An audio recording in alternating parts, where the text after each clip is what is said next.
Hello, and welcome to the South Coast Artist Index, where artists, performers, and writers, as well as curators, directors, and supporters, anyone with ties to the creative community, drops by to introduce themselves to you.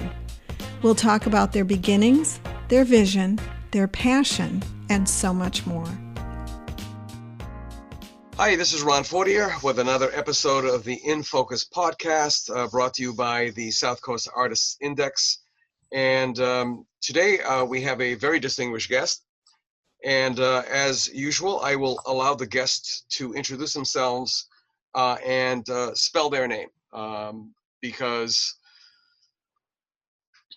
it's always important how some people think they hear one thing when it's an absolute other. And I'll tell you a story about that. Yeah, hi, my name is Yaniv Dinur. I'm the music director of the New Bedford Symphony Orchestra. Now, spell my name in Hebrew or in English? You can do it both ways. Both ways. In Hebrew, probably people who speak Hebrew, they know because it's a pretty common name. But in English, it's Yanivdinur. Okay, the reason I ask people to do that is because it is an audio program. Sometimes you're traveling in your car, or you don't have, there's no visual reference, and you think you hear one thing when you've actually heard something else. And an example I always use is there's a commentator, reporter on National Public Radio, Arun Roth. I always thought it sounded like Amun Ra. It's like, my God, the guy has the same name as the Egyptian sun god. So it took a while until I saw it on in print to understand that. Let's start with the New Bedford Symphony Orchestra. How long have you been with the orchestra, and what did you find when you arrived? This is my third year, my third season with the orchestra. And when I first arrived in New Bedford, I found an orchestra that is very passionate, and also very nice people to work with, it's been really fun since then.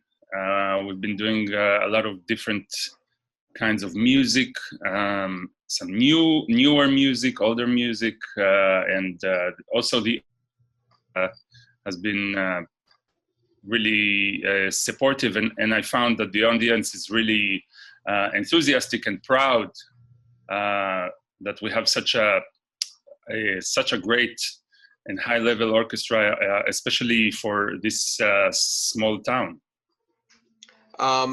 In your estimation, and I don't mean to put you on a spot, but in your estimation, where does the NBSO, the New Bedford Symphony Orchestra, fit in the scheme of orchestras? Compared to, for example, like Milwaukee. Yeah, it's different because Milwaukee is a bigger orchestra in the sense of it has a much bigger budget. I think they have an $18 million budget, whereas New Bedford is so that's already a big difference. Milwaukee has a full season. They play every week, not now obviously, but in normal times. They play a different concert every week. Altogether, I think they do something like 140 a season, and the New Bedford Symphony, we do only 7. So it's completely different. But the players of the New Bedford Symphony come from the Boston area, and the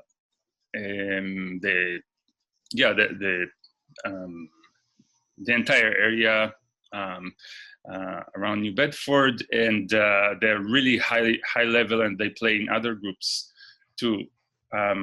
So we've been able to play the best repertoire that every big orchestra plays. Now, the first thing I thought of when I asked the question was I just assumed right away that budget is always an issue, because obviously these musicians have to get paid, and the budget comes from donations, contributions, sponsorships, endowments, and various other sources. All of the above. All of the above. And tickets, of course. Right, and ticket sales. The patrons primarily from that attend the concerts are demographically, what is their demographic snapshot? Yeah, so the demographic of the audience, it's a mix. It's mostly, I would say, people around their 60s and up, but also we in recent years, at least since I've been there, I've seen more and more younger people in their 40s and also 30s and younger than that. We've been also doing special concerts that are specifically aimed at younger audience, and we did it actually not in the concert hall, but in another place called now. Do you know what I'm talking about? Did you do it at the AHA venues? No, we did it in oh my God, I'm having a blank. Was it a park? No, it was an old mill. In the Kilburn Mill. Kilburn Mill. The Kilburn Mill, exactly. So we did it in the Kilburn Mill, and it was a huge success. It was, first of all, a very neat place to perform classical music in, and the audience didn't sit down; they were standing right around all of us, around the orchestra, close to us, so they could see us close and hear us close, and we could feel them as well. And there was a bar, there were appetizers, and it was a much more casual atmosphere than in the traditional concert hall. And we saw also new subscribers after that who came to our concerts at the Zeiterion Theater after that event. So we're planning more of those. That's fantastic. I just my memory just rolled back to as a child growing up in New York and listening to the Metropolitan Opera. I had an uncle who was a cultural maven. He just absorbed everything around him, and I can still smell the radio, the old radio, and hearing him tune the station and listening to the Metropolitan Opera and the voice in the Metropolitan Opera, which Maestro Boris Goldovsky. And that voice was so, so particular. And what I loved, what he did was he tried to bring opera back to where it started, to the people, to the streets. And I had the opportunity to be his set designer after I. Wow. Yeah, it was so fantastic. And so I think it's, as he told me, he said, we cannot continue to function, and this was 20, 30 years ago, we cannot continue to function in these large concert halls only because it does not bring in everybody else. And he says, children especially, if they're exposed to the music, whether they know it or not, and later in years, whether they remember or not, something goes inside of their head and they become, yes, some of them aficionados and some of them just fans of classical music. Yes, I think that's the main point. Music education, that the most important is that it will start in childhood. And that's why in New Bedford, I can say this is our flagship program, the music education program, led by Terry Wolkowitz, who's doing an amazing job. I've never seen programs so innovative and creative like hers. And that's exactly the most important thing. Of course, we are trying to attract new audience all the time, but the best way to do that is to expose children to this art from a young age. How were you exposed? We had a piano at home, and my mom studied musicology, so and she worked at the music academy in Jerusalem, and my aunt was my first piano teacher, and I studied with her for 10 years. So I was naturally exposed to it, almost from birth, and I didn't experience it as something especially unique or out of the ordinary. For me it was completely normal. It was just another thing, like playing soccer or basketball or playing outside with friends. I also had a piano lesson, so for me it was very natural. I think the exposure for whatever reason is the key element. I read somewhere once where they said if you create a bedroom for a child in a room that is filled with books, they never have to open one book, but they will be a reader for the rest of their lives. Yeah. Oops, you froze again.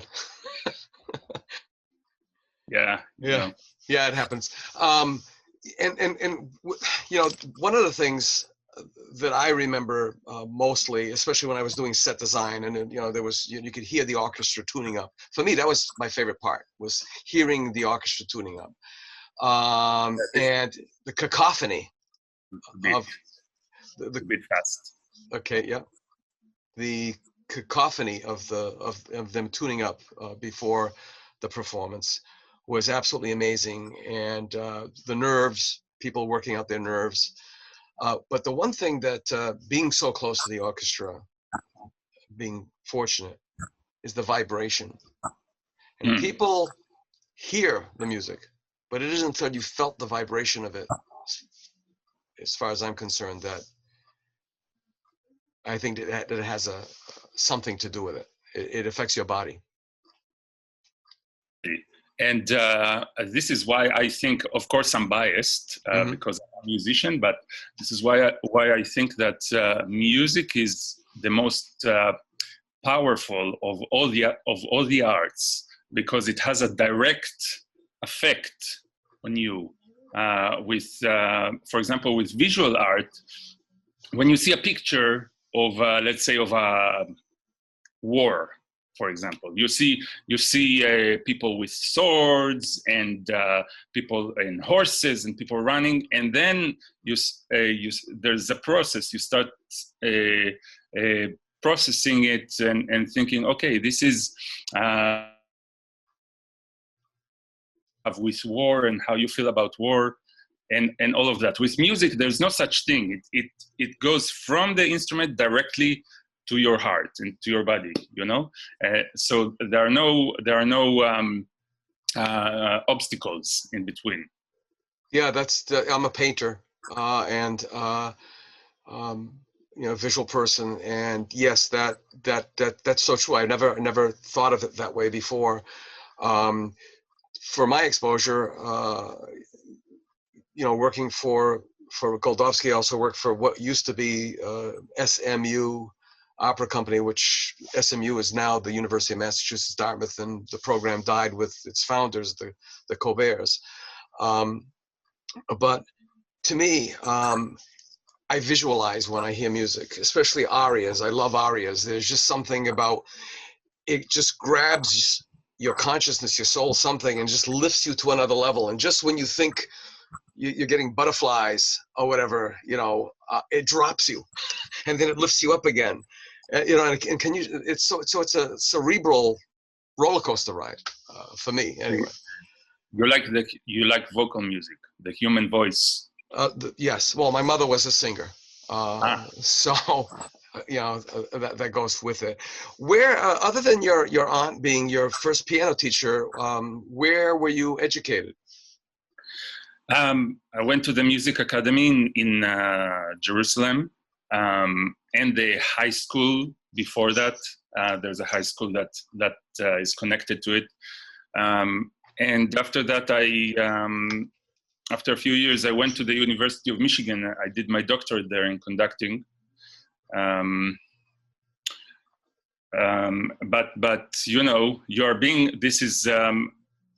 Leonard Bernstein said that what he loved about being a conductor is that it's the perfect combination of being a student and a teacher. Let me ask you something that probably a lot of people in the back of their head, and it's been pastiche, it's been used in comics, the baton. Right. People want to know, what are you doing with that thing? That's a good question. I hold it in my hand in case I need to beat someone on the head if they make a mistake. I've seen conductors throw them. Yeah, really? Yeah. There are some conductors who conduct without a baton, and that's fine. With a big orchestra, the orchestra can see you better if you have a baton because it's an extension of your arm. And also historically, it comes as a symbol of authority. If you think about the baton of the Queen of England, or these army commanders, that we see in the movies. Right. The Roman emperor, the Roman Senate. And right. Yes. So it kind of comes with that. In fact, in the old times, chorus conductors who conduct just with their hands, usually because it's usually a smaller group, they used to hold a baton in their left hand just for the authority and conduct with the right hand, It's kind of funny. It's a funny profession in general. Well, it is, but I mean, and again, as from an observer's point of view, I see conductors, and I sometimes think that, and please, it's not meant as an insult. This is an honest and maybe an ignorant comment, but it's almost like cooking, because you have something going on over here on this side, and you have something on over here on this side. You have to get them to come up together, because it's timing, it's syncopation, it's everything has to meld together at the right time and has to separate at the right time. I don't know if that makes any sense to you. I think it's a good example, although I hope that my conducting is not as bad as my cooking, because I'm a really bad cook. I love to eat, but not to cook. Yeah, perhaps you need to use your baton more. Maybe. Yeah. For the authority on myself. Yeah, exactly. What do you see for the future of the New Bedford Symphony Orchestra?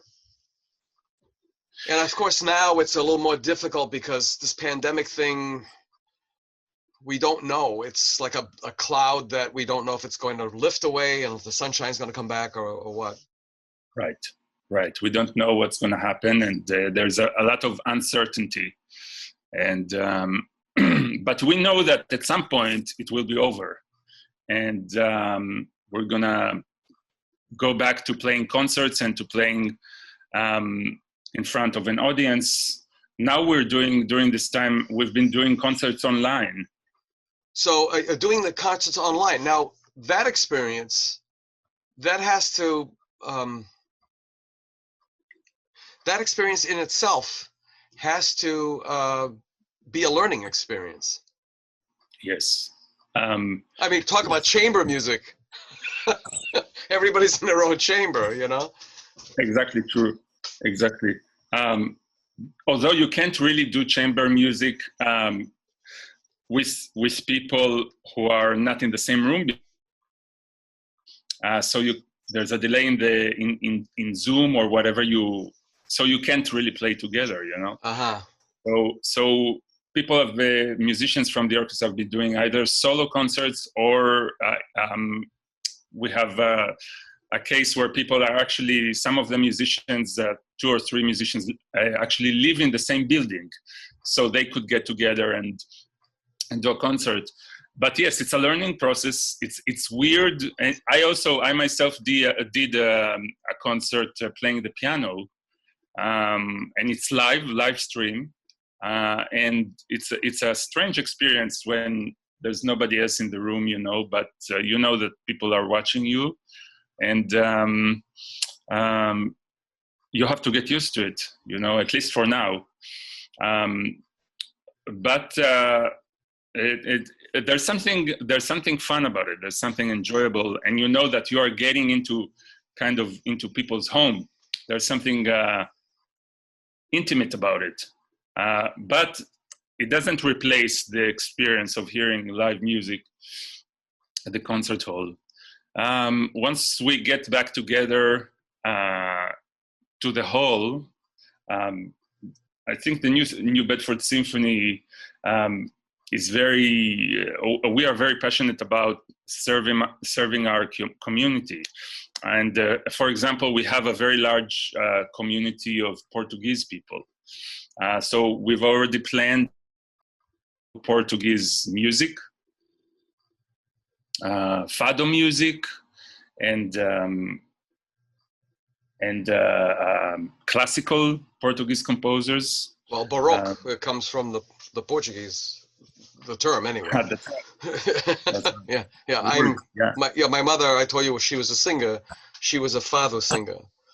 Wow. Yeah, and Marissa turned everything around with full orchestrations and, you know, that kind of thing. Right. That sounds very, very, very exciting. So you are Portuguese. You are part of the Portuguese community. Yes, I'm Portuguese on my mother's side and French Canadian on my father's side. Yeah. Wow, what a combination! It certainly is. Yeah, it's interesting. It's interesting. So now I think I've seen some photographs on some of these mixed concerts. You've got, you know, popular music fusing with I mean, symphonic or classical. I mean, and again, those terms are very. It's like using the term for artists as contemporary. Contemporary means you're alive, you know, sure. Because modern was, you know, in its contemporary. Not. Exactly. So, but with movies especially, people do they understand that musical scores are like incredibly symphonic? I mean, you know, John Williams. Yeah. I have this thing, and I don't know why, maybe because I grew up with music, but John Williams steals from himself and other composers because you can hear, whereas,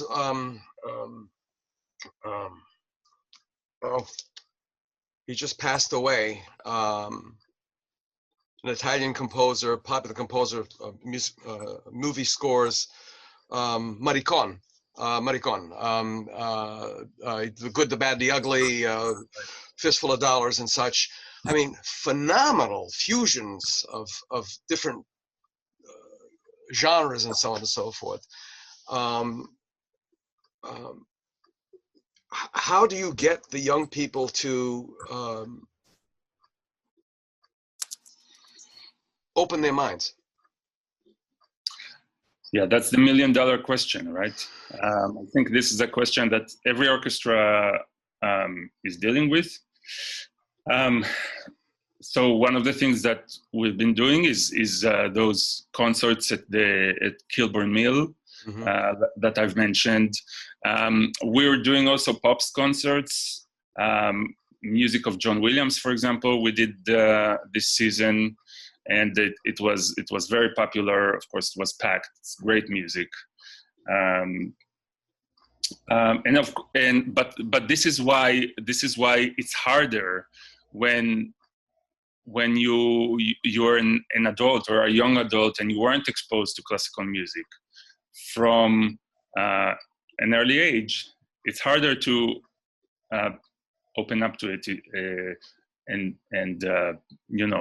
try it. But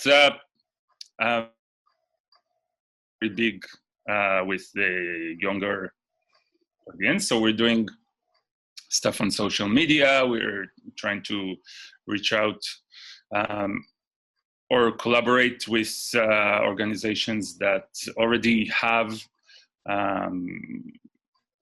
like activities with in town, like AHA. Have you done anything with Ben Gilbarg and Third Eye Blind? Oh, you froze. Yes, what did you ask? Have you done any collaboration with that organization? They're the ones that just won the $50,000 Artists Everywhere grant. Right. We haven't, but we should. We should. Oh yeah. I mean, I've heard so many of these hip hop artists. I hear you. Okay, so many of these hip hop artists. I've heard them being interviewed, they're not what they appear. They are highly educated, highly skilled musicians. I mean, some of them, their CV is phenomenal. Right. And what does that mean? It means that they would probably be the best spokespeople to say, "Hey, all music is good." Yeah, the idea of we keep going back to that word exposure. I mean, I go back to in my own life about exposure. Right. I know the Boston Pops, or could be the Boston Symphony, has been doing for years now the Looney Tunes. And that's, believe it or not, one of my biggest inspirations, other than listening to Goldovsky on Sundays with my granduncle, is the Looney Tunes. The tracks were phenomenal. Yeah, I mean, it's great music and very difficult to perform. Yes, yeah. I mean, the Ring of the Nibelungenlied, in Wagner, and the classic with Bugs Bunny holding, with Elmer holding Bugs Bunny's, Brunhilde's body. I killed a rabbit. Yeah. Yes, I killed a rabbit. Yeah. So you think just working on working on those experiences, those exposures, and they're like fish, you throw the net and try to bring those into is a doable thing. Yes. And I also think that, it's hard to get a younger audience to the concert hall first. So I think first we should go out to them and perform in different venues around town in a more casual atmosphere. Again, it's back to what we talked about before. But and reach out to them over social media. Yeah, I mean, it doesn't matter how you perform. I mean, of course, you want to perform well, but how, where, what the venue is. I think it's the excitement of it. I mean, this is something so different. There's a ballerina, a prima ballerina, who has been going into her old neighborhood and performing in the streets, so the other little girls could see her. That's amazing. It is amazing. It is amazing. So, where are you in your career now? Are you still at the beginning third of your career as a musician, as a conductor? Are you a composer, by the way? I'm not a composer, but I'm a pianist, and now that I don't conduct and everything is on hold, I spend a lot more time with the piano, and it's been great. And we've been, if there's something that this pandemic has reinforced to me Mhm. is how helpless conductors are. You know, we've been seeing all this because people always talk about the power of conductors, you know, and the conducting is so. And now we see all these videos online of the musicians, you know, these mosaic videos. Yes. Some of them are really amazing and inspiring. And but who is playing? The musicians. The musicians are playing. Where are the conductors? You don't see the conductors. Conductors are silent, and when you see them, they are talking. You see them are on like talking videos, raising ideas. Oh, what should we do? What nobody knows what to do. You know, so it's a healthy reminder. It's a healthy reminder to conductors. It's a sobering experience, as they Sobering say. experience, and I just I'm grateful that I can still play the piano. You know, that I can have some physical connection with the sound. With the sound, exactly. Now, some of these mosaics, I mean, and I'm thinking of Barbra Streisand and Neil Diamond when they did "You Don't Bring Me Flowers Anymore," and the great shock of that very popular song was that they were not ever in the same room at the same time. They recorded separately. Right. So I'm wondering, are these mosaics where you read you play your part? Right. And that has to be difficult because you have no audio cues. It's strictly looking at the sheet music and nothing else, right? No, that's the thing. You'll notice that usually they all have an earbud, where they're most likely listening to a recording, and they're playing along with the recording. So everybody have the same tempo, or they could be listening to a metronome beat, to a click. Okay. So they all end up playing at the same tempo. Otherwise, it's impossible to do it because they can't really do it online on Zoom because of the delay. Right. So, do you think now that they are appreciating conductors more? Maybe the opposite. Maybe they realize how better they can do without them. No? It's funny because I always used to when I was teaching art history and some of my studio courses, I would always tell my students that music and art are two sides of the exact same coin. That that the in the coin was mathematics. Mm-hmm. So instead of being gold or silver, it's mathematics, if you can imagine that. And on the visual side, that's mathematics seen, but music is mathematics heard. Does that make any sense? Because it is mathematical, isn't it? I mean, we're talking about a beat, and there are other words that are just escaping me now completely. Yeah. Bach was a mathematician. I mean, he gave private lessons in math for extra money. That I didn't know. I didn't know. And his music is also, when you analyze it, you can see how he thought about it. Very mathematical. It's very people find their numbers and numbers of measures that match whatever, and stuff like that. It's a combination. The great, you always see that the great composers, what makes them great is not that they just had an inspiration, when there was a storm outside and the moonlight and all of that. It's always a combination of the heart and the brain. When you said Bach, the first thing that I thought of was Fugue and Toccata in D minor. I mean, is that those first couple of notes where it's just held there? I mean, it's like a rocket going up. and Right. and then everything starts to, and I again, like I see it very very very visually, but to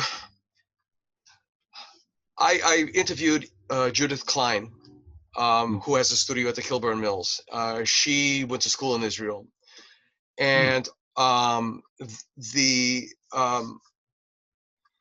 enormous difference in the educational systems from just our neck of the woods to Israel is wide as the ocean is that separates us.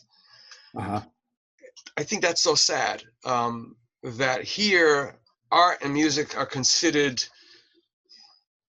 a tie and cufflinks. There, you can still wear the shirt and you don't need to have the tie and cufflinks. Right, right. My brain deals with analogies, but it's not in or part of the curricula, which is frustrating. Right. I think it's a situation. This situation is in not only the States but in other countries. In Israel is also the case. I don't think they have enough music at schools. Probably most schools don't have music at all. I remember my elementary school didn't have any, musical classes, any music classes. I got my musical education after school, at the conservatory. Yeah. But so yeah, it's a problem. It's definitely a problem. Of course, it comes from high above, because the people don't understand how essential it is. But maybe I don't know. I want to be optimistic and think that maybe this time will teach us how art and music, how important they are. These times that I think everybody feels it more than usual, how the need of culture. Now I'm just thinking back. Judith is my age, if not a little older. So perhaps there's been a shift in Israel, with the educational system, of the cultural, of the arts, because there's budgets and so on and so forth, and it's too bad, because there are so many children who are not otherwise oriented without even knowing it. Right. I've taught adult classes, drawing classes. And I remember one particular class, the first one I ever taught, I became so emotional I had to make an excuse to leave the room, because I was being that much affected. They were like injured birds. They all loved to draw when they were children, and someone in their lives told them to put that stuff away, and you have to learn to grow up, and they were emotionally scarred from this. Right. Yeah. So they came to this class to see if they had not been lying to themselves all these years. Wow. Yeah. Yeah. There's a TED talk about now I can't remember the guy's name, but about how we are actually putting down the creativity, the natural creativity that children have. It's an amazing lecture. Yeah, we have to. Children have this natural creativity. I have an 18-month-old daughter, and I just look at her, how she's discovering life, how she look at birds for the first time. She was so overwhelmed by the fact that this animal can fly, and she was barking at the dog, at the bird, because that's the association that she had. She started barking at the this and it's true that it's sad that at some point, we tell them, okay, enough with this nonsense. We have to be serious now, and we need to nurture that excitement and that creativity, natural creativity that they have. Yeah, that's absolutely correct. If this is an old Barbara Walters interview question, if I gave you a magic wand and told you could do anything with it, what would you do with it? For a conductor, that's like, wait a minute. Yeah, that's like my wife, my life. You Yeah, know, yeah, exactly. I have a wand and everybody's playing when I wave it. Right, right. But if you had another form of magic that you could make any wish come true, what would you do? My wish? Yes, your wish, yeah. Um, Your wish for yourself, your wish for others, your wish for your daughter in the future, whatever. this is a difficult question because you have the pressure that you need to do something for others while you really want to do something for yourself. You know? Well, sometimes selfishness is confused with being greedy or whatever. But sometimes you have to be selfish in order to be selfless. Yes, that makes a lot of sense. Yeah. Maybe I'll maybe I'll ask for myself to be a great chef, and so I can open a restaurant and cook for everybody. Who knows? Who knows? You can use the kettle drums. Exactly. Yeah. Yeah. Maybe. Now, again, back to the New Bedford Symphony Orchestra. What is your deepest desire for the orchestra itself? For the orchestra, I would like the orchestra to. I would like more people to know the orchestra because I think that there are many people in New Bedford and in the surrounding that who don't even know that there's an orchestra and such a high-level orchestra in New Bedford. And so I would like more people to know that and to come to the concerts. Of course, we're working on it. And because we're doing very exciting things, and we have some amazing artists coming who play with the best orchestras in the world. Last year we had Yefim Bronfman. Next season, Pinka Zuckerman is gonna play with us. Stephen Huff, great pianist. So it's really incredible that they want to come. I think the reputation is starting to grow, and people hear about it more. Most of all, I want us to keep having fun, and while we're playing this great music. And speaking of fun, I don't know if it's on your radar. I had a friend of mine who, in college, and he was involved in coordinating. I don't know if it was with the Sandusky Orchestra because that's where he was from. His family with the family of the Maxwell House coffee family. The Maxwell House where the coffee was served to the president and everything took off from there. And he helped coordinate the 1812 Overture. And he told me it was the first live as written performance in the United States. Oh, wow. How difficult would that be to do here, for example, at Fort Tabor? And what would it take? With canon. With canon. Yeah. I think it's possible. You know, since I saw Fort Tabor for the first time, I said, oh, we have to do something here. I would actually like to do something inside, yes. Inside the building. And of course it's closed now, and it's a matter of budget. It's a matter of, is it secure enough to or safe enough? Yeah. I was a design manager there back in the 70s. Oh yeah. And the space is just phenomenal. It's amazing. Phenomenal. Yeah. The acoustics are phenomenal. It just calls for having a concert there. Exactly. A series of concerts. Yeah. How could it be staged? I don't know, but it would be well worth seeking. Well worth finding a way to do it. That's for sure. Yeah. That's for sure. Yeah. Up until now, and this will be the last question. You've been most gracious. Up until now, what is the greatest thing that you've accomplished as a musician conductor, and what is the next thing on the next branch that you want to grab?